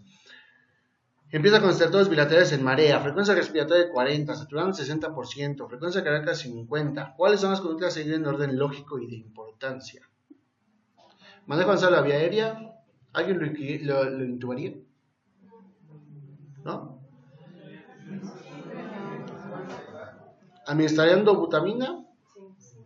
Y posteriormente dopamina. ¿Administrarían dobutamina y posteriormente dopamina y después lo intubo? Administro norepinefrina, posteriormente dobutamina y después lo intubo, o lo intubo, administro norepinefrina y dobutamina. ¿Qué es lo prioritario ahorita? Vía aérea, ¿no? La vía aérea siempre es prioritaria, a menos de que estemos hablando de muerte cardíaca súbita. Pero si no, prioritario es A. Tu paciente tiene 40 respiraciones por minuto, está saturando al 60%, tiene un edema pulmonar agudo. ¿No le vas a poder hacer nada? Si no lo intubas. ¿Han visto cómo se ponen estos pacientes? Agitados, me voy a morir, me voy a morir. Y tú, no me eche la sal, no me eche la sal. Así había un compañero que decía, no me eche la sal, señora. ¿No? ¿Sale? Entonces, manejo avanzado de la vía aérea, claro que sí, hay que intubarlo ya. ¿Sí? ¿Le pongo diurético? No, porque está hipotenso, está contraindicado. ¿Le pongo nitroglicerina? No, porque está contraindicada en estado de choque. Por ende, tengo que aumentar la presión arterial. Y le pongo norepinefrina. Mejora resistencias vasculares periféricas. Norepinefrina o dopamina, ¿cuál será mejor? Ante choque cardiogénico, las guías dicen norepinefrina, ¿eh? No lo digo yo, lo dicen los libros, en los artículos. Ante choque cardiogénico, norepinefrina. Dopamina es arritmogénica, más arritmogénica que la norepinefrina. ¿Sí? Imagínense, pónganle un arritmogénico a un chocado, con acidosis, con deterioro del miocardio, fibrilación ventricular, taquicardia ventricular, ¿no? Posteriormente, dobutamina, sí, hay que mejorar la frecuencia y la fuerza de contractilidad. Masculino de 19 años de edad, ingresa a urgencias posterior a sufrir accidente automovilístico, refiere cefalea y dolor lumbar leve. Permaneció en observación donde se colocó catéter periférico 18 French y solución glucosada al 5% para 8 horas. A las 4 horas posterior al ingreso refiere ansiedad, sensación de mareo.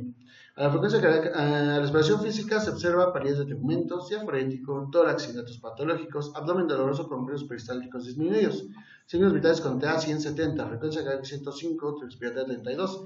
No se aprecia compromiso óseo, se realiza BH química y es de hemoglobina, niveles hidroaéreos, imagen despulida. ¿Cuál es la conducta a seguir más adecuada? Para empezar, nunca vamos a usar, ante el estado de choque, soluciones hiperosmolares. Y la glucosa y la mixta son hiperosmolares, ¿no? Por ende, esas las eliminamos. Al punto 45% no solamente se tuviera hipernatremia. ¿Cuál será la mejor en este caso? Así, aunque no sepan la dosis, aunque nada. ¿No? Solución Harman es la correcta. 10 a 20 mililitros kilo hora para la primera hora. Posteriormente se administra 3 concentrados eritrocitales y 2 paquetes de plasma fresco, porque al final de cuentas tu paciente está con un choque hipovolémico por una lesión abdominal, ¿no? Tiene abdomen agudo, el paciente ya se chocó, ¿no? Tiene 10 de hemoglobina, hay que transfundirlo. La tensión arterial se mantiene en 170. No estaba hipotenso, pero aún así lo decimos transfundir. ¿Está bien? Sí. ¿Por qué? Porque está perdiendo sangre, porque tiene un choque hipovolémico, porque necesitamos quien transporte el oxígeno. Sin embargo, la uresis fue de 30 mililitros hora. Se observa ausencia de ruidos peristálticos, se observa estado de conciencia adecuado, alerta y tranquilo, cual no es un objetivo primordial en este momento. Elevar la tensión arterial media por arriba de 95 milímetros de mercurio. Mantener hemostasia. Considera tratamiento quirúrgico por sospecha de hemorragia o mantener un adecuado volumen urinario. ¿Cuál no? La tensión arterial media que queremos es arriba de 65. Por arriba de ello, en un paciente que está sangrando, es mala idea, porque va a sangrar más. ¿Cuál es el origen menos probable de la pérdida de volumen circulante en el caso actual? Menos probable. Contusión cardíaca, ruptura esplénica, hemorragia hepática, hemorragia retroperitoneal. La contusión cardíaca no genera pérdidas hemáticas, sí puede generar un choque cardiogénico por disminución, ¿no?, de la contractilidad, pero al paciente le duele el abdomen, ¿no?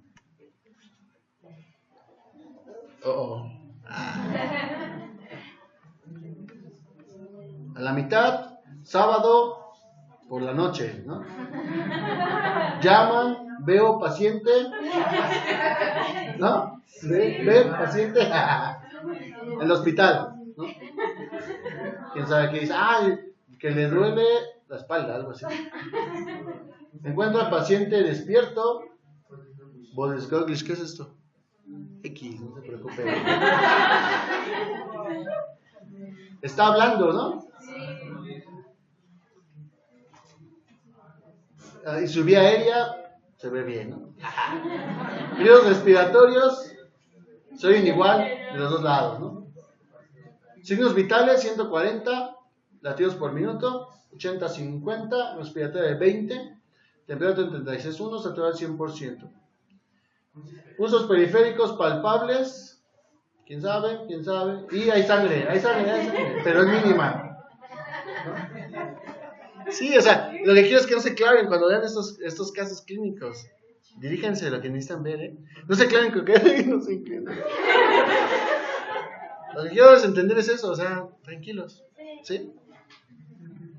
Trauma, cirujano, le avisan que vaya.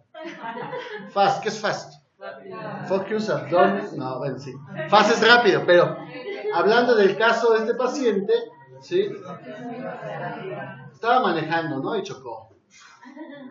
Entonces, FAST es un Focus Abdominal Sonograph Trauma, ¿no? Es negativo, es decir, no hay equilibrio en el abdomen. Se colocan 2 accesos IVs, se le toman laboratorios, lactato de 2, antes es cierto, se le pone riña de lactato 2 litros, riña de lactato 2 litros, se administra. La tensión arterial mejora, 175, empieza con dificultad respiratoria. Los rayos X revelan hemotórax, la presión disminuye. Ya, con eso sabemos que chocó, que llegó inestable, le pusieron agua, mejoró y ya empeoró. Y tiene un hemotórax, ¿no? Es lo único que queremos saber, ¿no? ¿Ya? ¿Está chocado?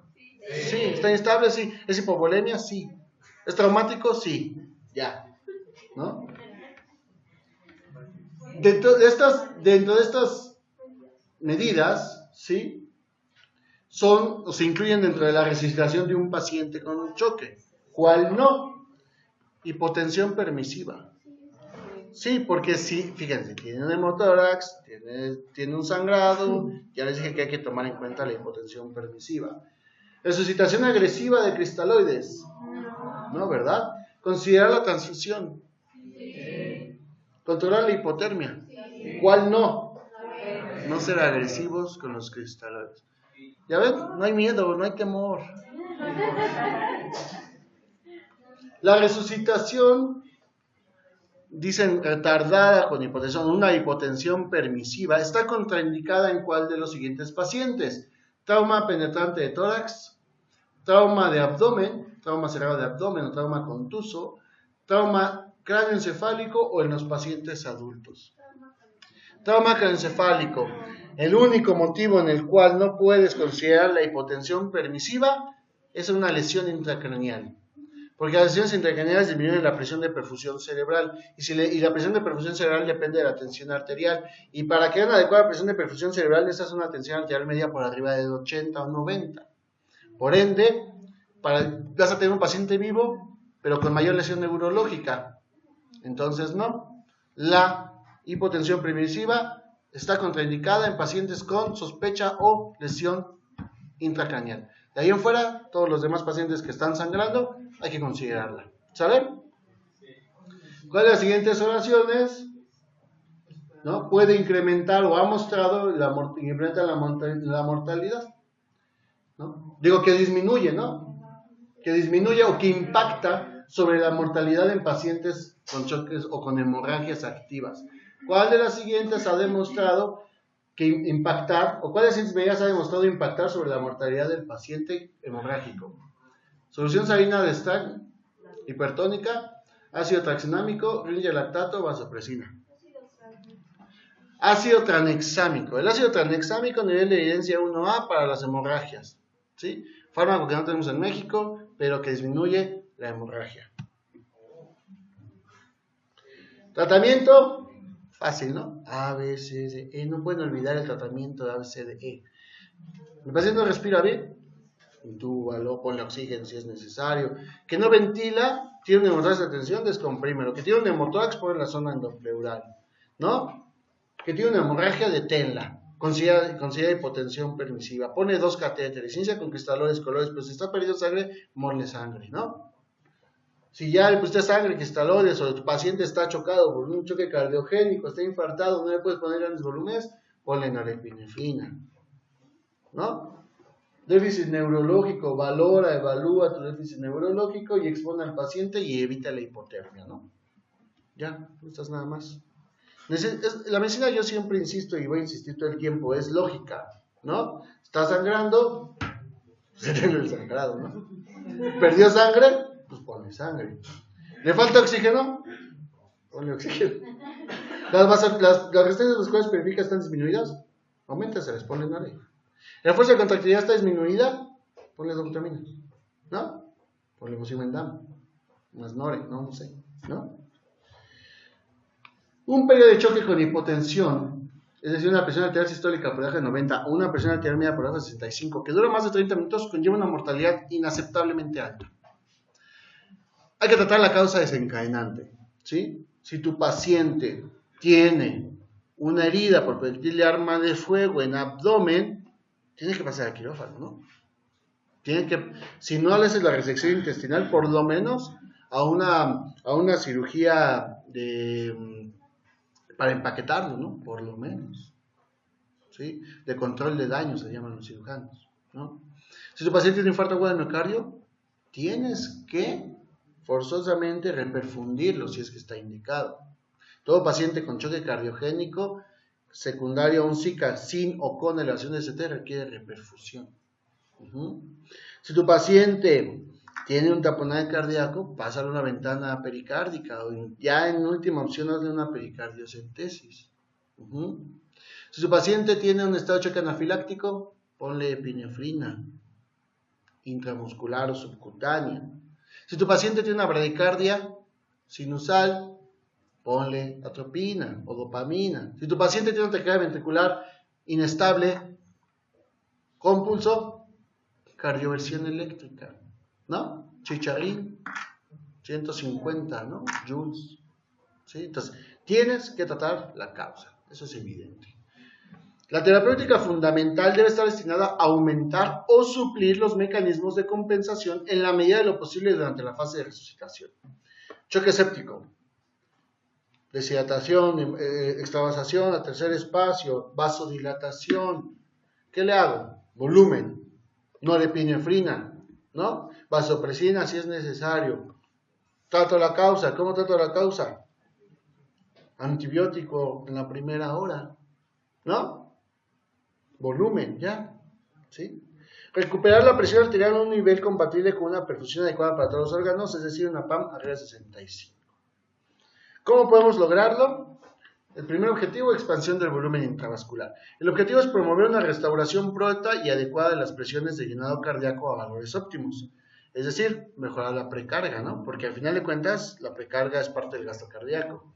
Sin comprometer la ventilación como consecuencia de sobrecarga hídrica del pulmón. Por ende, los altos volúmenes de cristaloides ya no están indicados. Lo que nos decían nuestros maestros, ponle 1000, otros 1000, ya fue, ¿no? Los nuevos, los jóvenes, ya no podemos hacer eso. Soluciones cristaloides. Para expandir el espacio intravascular tengo cristaloides, coloides o hemoderivados. Las cristaloides, reconocidas universalmente como el fluido primario para la expansión aguda del volumen intravascular. El cristaloide sí es la primera solución que tenemos que poner, ¿no? Entre los cristaloides que tenemos, pues, ¿cuáles son los que más nos interesen? Pues, los que estén con una osmolaridad cercana al organismo, ¿no? Por ejemplo, la solución salina tiene una osmolaridad de 208 miliosmoles, ¿no? Y la Harman, como decir, de 278. Digo, 308 y 278. Dice mal mi cuenta. 154, 250, 308. Y Harman, 278. Estas son las dos que queremos. Solución Harman o solución salina. Ringer lactato, algunos consideran que es lo mismo que solución Harman, aunque la única diferencia es esto, ¿no? El lactato prácticamente. ¿Sale? Pero es casi lo mismo. Algunos dicen que es lo mismo. Yo soy de la idea que es lo mismo. Bueno, ventajas y desventajas de los cristaloides. Ventajas, composición electrolítica balanceada. Capacidad buffer. Fácil de administrar. Sin reacciones adversas. Promueven diuresis, bajo costo. Desventajas. Escaso soporte de volumen plasmático. Se va a extravasar. Requieres muchos volúmenes para mantener o expandir el espacio intravascular. Riesgo de hipotermia si no pasas tus soluciones calientes. Reducción porque no es lo mismo pasar 500 de coloides que 2000 de solución frío. Reducción de la presión coloidosmótica, riesgo de edema pulmonar agudo. Riesgo de edema tisular, endotelial y eritrocitos. Las cristaloides a grandes volúmenes generan lesión endotelial y edema eritrocitario. Desarrollo o contribución de falla pluriparenquimatosa. Origen del síndrome compartimental intraabdominal. Paciente chocado que con los cristaloides puede incrementar un síndrome compartimental abdominal. Es un problema agregado. Riesgo de acidosis metabólica, principalmente por la solución salina. Hipercloremia, por solución salina al 0.9%. Y coagulopatía dilucional, más de 2 o 3 litros de soluciones cristaloides. ¿Cuál es mejor? ¿Solución salina o Harman? Nadie se ha puesto de acuerdo. Nadie dice cuál sea mejor. Sin embargo, solución salina, riesgo de acidosis metabólica hiperclorímica, ¿sí?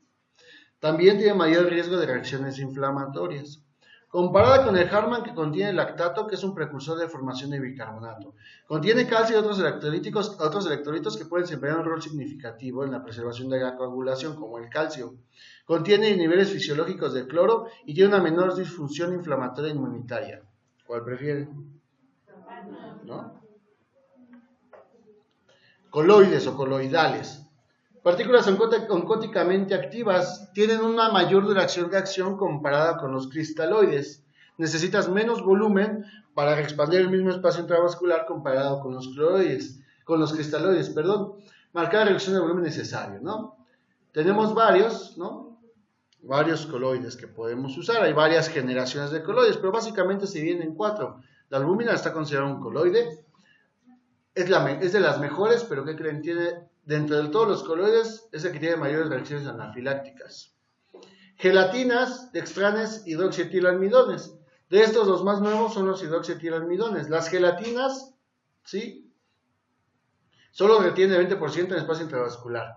Los dextranes dificultan la realización de pruebas de compatibilidad sanguínea, alteran las pruebas de coagulación y también generan reacciones alérgicas. Hidroxietilalmidones como el Voluben y el Extended son derivados de amilopectina con menos efectos secundarios que todos estos. Por tanto, estos serían los ideales. Ventajas de los coloides. Pues se mantienen más tiempo en el espacio intravascular, ¿no? Prolongado soporte de volumen plasmático, moderado requerimiento de volumen, aumento de flujo microvascular, mantenimiento de la presión coloidosmótica comparado con los cristaloides, menor riesgo de edema tisular y menor riesgo de edema pulmonar agudo. ¿Por qué? Porque no necesitamos tanto volumen como en los cristaloides. Pero reacciones anafilácticas, principalmente, mayor lesión renal aguda y son costosos. Hipertónicas, un efecto inotrópico, generan un efecto inotrópico positivo, ¿sí? Pero la principal ventaja es la hipernatremia. Desventaja es la hipernatremia. Dentro de la fluidoterapia tenemos que evitar altos volúmenes de cristaloides. Ya me cansé de decírselos, pero bueno, nunca me voy a cansar de decirles que no usen altos volúmenes de cristaloides, ¿sale? Lo que dicen los artículos es que usemos bolos de 200 a 300, algunos hasta 500 mililitros, para 10 a 15 minutos, dosis respuesta. Es decir, con tus primeros 300 fue suficiente para mantener la TMR 65, ya no le metas más cristaloides, al menos no en bolos. Puedes pasarle la siguiente hora de 15 a 20 mililitros para la siguiente hora. Pero en bolos ya no se vale que 1000 en carga, ¿eh? Son 200 o 300 para 10 minutos y ya si mejoró la TA le puedes poner 20 a 30 mililitros kilo hora o 15 a 20, dependiendo de los artículos, dependiendo de la edad de tu paciente y las reservas cardíacas de tu paciente. Sí, pero entonces, para mejorar la TA, ya nada de 1000 en carga, ¿eh? 200 o 300 en bolo, 10-15 minutos. ¿Mejoró la TA? Sí, iníciale 1000 para una hora. ¿No mejoró la TA? Vuelve a aventar otros 200 o 300 mililitros y ve que no esté siendo edema pulmonar, ¿sí? Objetivos tensionales moderados. Hay que considerar la hipotensión permisiva. Llevar a un paciente a una TA o una normotensión no es bueno, principalmente para el paciente con choque hemorrágico, ¿sale? Con los demás, pues se puede considerar. La elección de la solución de reanimación inicial no se ha demostrado que afecte resultados en el trauma. Pero generalmente vamos a usar siempre cristaloides de manera inicial, ¿ok? Aunque no hay quien decida si iniciar con albúmina o iniciar con Harman es mejor que otra, ¿no? Yo soy de idea que iniciar con cristaloides y mantener PVCs, aunque ya mis residentes ahora me dijeron que ya no sirve esto, ¿no? Pues tengo que ir a leer por qué. Dicen que no, que la PVC ya no sirve, entonces voy a leer. Restauración de la capacidad de transporte de oxígeno y corrección de efectos hemostáticos. Esto es importante en el trauma principalmente. Si la hemoglobina es menor de 7, la transfusión habitualmente está indicada. En los pacientes con patología crítica y enfermedad cardíaca debemos mantener una hemoglobina de 9.5, mejorando la sobrevida, mayor de 9.5. En pacientes con sangrado agudo, la decisión no se basa en factores, no se basa en parámetros de hemoglobina, sino en factores clínicos. Implementación de protocolo de transfusión masiva. Administrar programas, cuando pasamos un concentrado globular, solamente estamos pasando eritrocitos, pero ahí no hay tiempos de coagulación, ¿no? ¿Sí? No hay plaquetas, no hay proteínas, entonces también necesitamos plasmas frescos, plaquetas, factores de coagulación e incluso considerar la vitamina K. Y el uso de ácido tranexámico en pacientes con hemorragia activa. Nivel de evidencia 1A. De tarea les quedará saber, investigar qué será ácido tranexámico. Porque yo espero que no tarde mucho en venir a México. Aminas, ¿no? Dobutamina, dopamina, norepinefrina, epinefrina, isoproterenol, milnefrina. De aquí la que más vamos a usar siempre va a ser norepinefrina. Para cualquier tipo de estado de choque, la norepinefrina es la primera elección. ¿Sí? ¿Por qué? Porque es menos arritmogénica. Lo que más nos interesa es mejorar las resistencias vasculares periféricas, ¿no? ¿Sí? Porque a menos de que tu paciente tenga un estado de choque cardiogénico por un infarto del miocardio, puedes usar dobutamina. Pero la nore va a mejorar todos los estados de choque. ¿Sale? Aquí están sus efectos, sus acciones, ¿sale? Y la vasoconstricción es lo que más queremos. Tratamiento de sepsis. En la sepsis necesitaríamos otra clase de 2 horas para hablar de choque séptico y de sepsis, ¿no? Ya vimos que es el principal, el estado de choque más común. Sin embargo, solo quiero acentuar que, bueno, al final de cuentas, el único estado de choque que tiene unas guías bien establecidas es sobreviviendo a la sepsis, ¿no? Y entonces ellos nos dicen, mide el lactato y tu lactato tiene que ir reduciendo. Eso es en todos los choques, ¿no? Dicen, obtén cultivos y administra antibióticos rápido. Tratamiento de la causa. Administra 30 minutos kilo, ¿no? En caso de hipotensión o lactato mayor de 40. Vean cómo no necesitamos hipotensión para considerar al paciente hipoperfundido. El marcador de lactato es excelente, ¿no? Usa de vasopresores, si no mejora con cristaloides, igual que en los otros choques, ¿no? Vasopresores si la hipotensión no responde a la resucitación inicial. Mantenga presión arterial media de 65, igual que en los demás choques, ¿sí? Mantenga el lactato o disminuya el lactato, ¿sí? Puedes medir presión venosa central, puedes medir saturación de oxígeno, que son marcadores, ¿no? Otros coadyuvantes para el control del estado de choque. Mida constantemente el lactato y vea si se está elevando o realmente está bajando. Mantenga la PVC arriba de 8. Mantenga su saturación venosa arriba de 70, que significa que no haya adeudo de oxígeno, ¿verdad? Y normalice el lactato. Eso es igual para todos los estados de choque. ¿Sí? Cristaloides son la primera elección. El hidroxietil puede usarse en estado de choque. La albúmina se puede considerar, ¿no? En lo mismo, 30 minutos kilo para 1 hora, ¿sí? Vasopresores, principalmente norepinefrina, primera elección para estado de choque séptico y primera elección para el cardiogénico y para el hipovolémico, ¿sí? Vasopresina únicamente está como coadyuvante en el manejo de choque distributivo, en los demás no la consideramos. La dopamina es un vasopresor alternativo a la norepinefrina, sin embargo, solamente en pacientes selectos porque es proarrítmica, ¿sí? Entonces se parece, ¿no? Por aquí nos podemos ir guiando. Y bueno, además de que podemos usar dobutamina si hay una disfunción cardíaca, ¿no? Si tiene edema pulmonar, no estamos logrando mantener una fuerza contráctil adecuada, agregamos dobutamina y, ¿sale? Vean, aquí, ¿no? Nunca obtener niveles supranormales de los signos vitales. Y en el caso de séptico también se considera el uso de corticosteroides como la hidrocortisona 200 por día, ¿no? Pero en estado de choque séptico. En los demás no se considera. ¿Sí?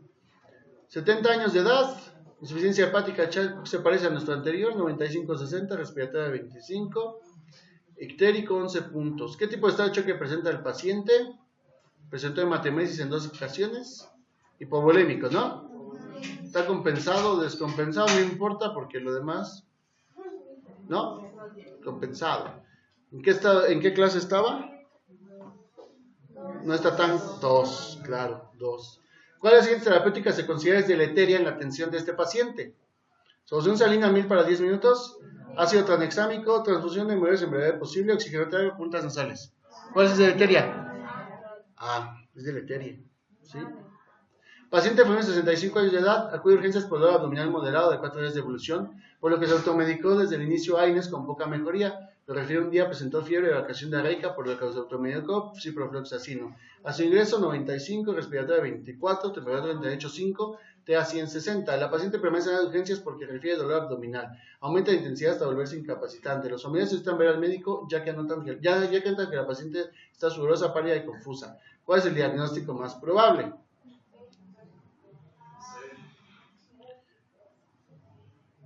¿Cuál es? Dolor abdominal moderado, 4 días de evolución, una diarreíta, tiene fiebre. ¿Cuál es? Séptico, ¿no? Un choque séptico, tiene fiebre, está chocada. Dentro de la imagen del choque séptico, ¿cuáles son los objetivos de la reanimación las primeras 6 horas de hipoperfusión iniciada por sepsis? PVC, ¿no? De 8 a 12, sí, ¿verdad? Sí. Entonces cualquiera de estas 3 está ya no. Saturación venosa de 70%, ¿no? Estas 3. Entonces ya eliminamos esta y ya eliminamos esta. Diuresis mayor a 0.5 mililitros kilo hora. Sí. ¿Está arriba de 65 o arriba de 70? ¿No? Esos son objetivos para cualquier estado de choque. Cualquier estado de choque. Son objetivos. Lactato abajo de 2, ¿no? La administración de antibióticos intravenosos efectivos, ¿en qué tiempo debe ser proporcionada después del reconocimiento del estado de choque séptico? 60 minutos. Trata la causa, ¿no? Último caso. Femenina, 85 años de edad, traída por alteraciones de estado mental, diarrea de 4 días de evolución. Refiere número 6, fétidas verdosas. Cuenta con antecedente de RC, estadio 3, HAS, diabetes mellitus, alérgica a aminoglucósidos. Revisión CTA de 90-60, 110, 35. Regresa biometría hemática reportando hemoglobina 16, plaquetas, leucos 4000, creatinina 2, urea 150, lactato 1. De acuerdo a las características del cuadro, ¿cuál es el diagnóstico más probable con los datos otorgados? ¿Está chocada? Probablemente sí, aunque aquí ya algo pasó, ¿no? Debería estar alto, pero bueno, ¿cuál sería la más común? Hipovolémico, ¿no? Los abuelitos no aguantan, y aquí le agregaríamos no hemorrágico o no oligoémico. La paciente responde parcialmente al manejo inicial, es decir, 20 a 30 mililitros para una hora, ¿no? Pero al segundo día la paciente presenta TA 80-50, 120, realizando el hemograma reportando leucocitos de 16.000 cuando tenía 4.000, lactato de 4, ya empeoró la situación, urea de 40. De acuerdo al cuadro clínico, ¿cuál es la siguiente maniobra a realizar?